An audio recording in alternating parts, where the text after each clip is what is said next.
West Bengal civil service, এক কথায় WBCS. গতকাল এই ডব্লিউবিসিএস 2023 সালের যে প্রিলিমিনারি পরীক্ষাটি হয় তার রেজাল্ট পাবলিশড হয়েছে।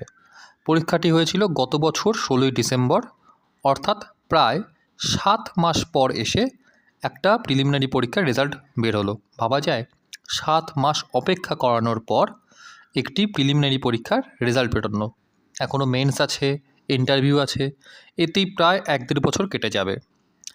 এবার এই যে প্রিলিমিনারি পরীক্ষাটি রেজাল্ট বেরোলো, রেজাল্ট বেরোনোর সাথে সাথেই অনেকগুলি প্রশ্ন দানা বাঁধতে শুরু করেছে।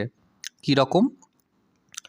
প্রথমত, এই যে রেজাল্টটি পাবলিশ হয়েছে তাতে শুধুমাত্র রোল নাম্বার বলা হয়েছে, নাম বা কে কত নাম্বার পেয়েছে কোনো কিছুই বলা হয়নি।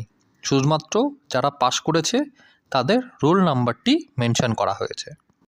এর ঠিক বিপরীতে সেন্ট্রালে যে ইউপিএসসি পরীক্ষা হয়, যার দ্বারা আইএএস আইপিএসরা নিযুক্ত হন, সেই পরীক্ষায় পুরো প্রক্রিয়ার শেষে আপনি কিন্তু জানতে পারবেন যে আপনি প্রিলিমিনারি পরীক্ষায় কত পেয়েছিলেন, মেন্স পরীক্ষায় কত পেয়েছিলেন, প্রত্যেকটি সাবজেক্ট ধরে ধরে কোথায় কত নাম্বার পেয়েছিলেন, সব ইনফরমেশান পাওয়া যায়।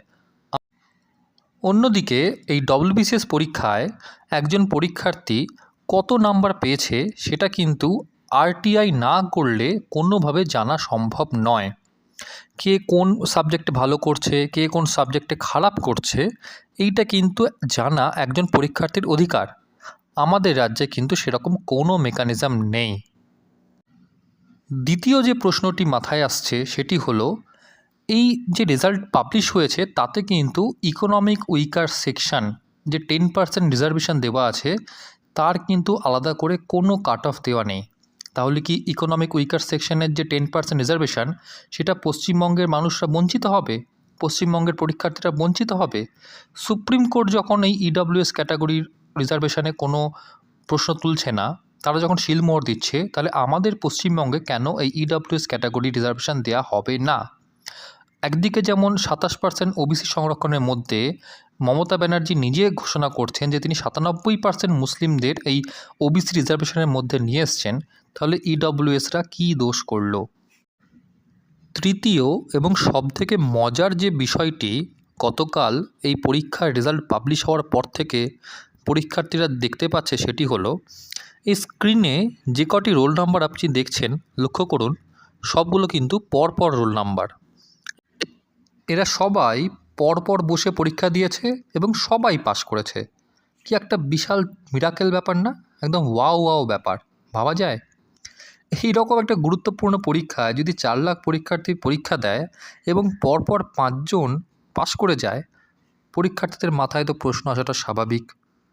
তাই এই রেজাল্টের কোয়ালিটি নিয়ে, এই রেজাল্টের গুণমান নিয়ে গতকাল থেকে কিন্তু পরীক্ষার্থীদের মাথায় প্রশ্ন উঠতে শুরু করেছে। ডব্লিউবিসিএস পরীক্ষাতে গরমিল বা অভিযোগ এসব তো নতুন নয়।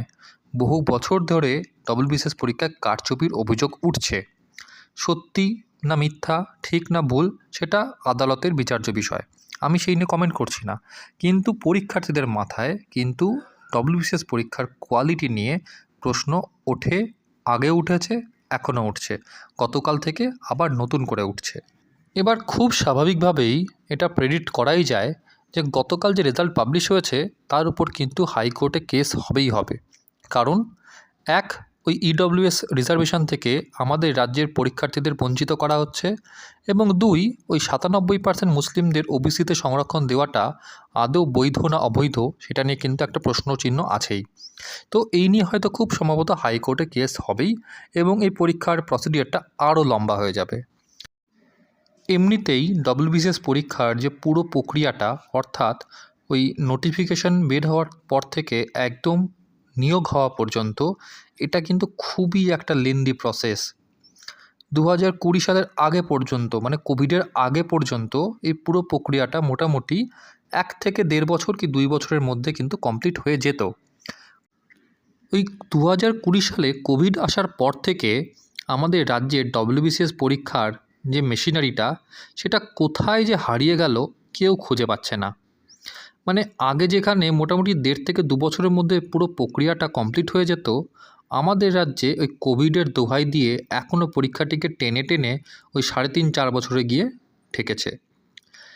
উদাহরণস্বরূপ এই 2022 সালে যে ডব্লিউবিসিএস পরীক্ষাটি হয়েছিল তার মেন্স হয়েছিল 2023 সালের সেপ্টেম্বর মাসে। আজকে 2024-এর জুলাই মাস, 10 মাস হয়ে গেল, এখনও তার রেজাল্ট বেরোলো না।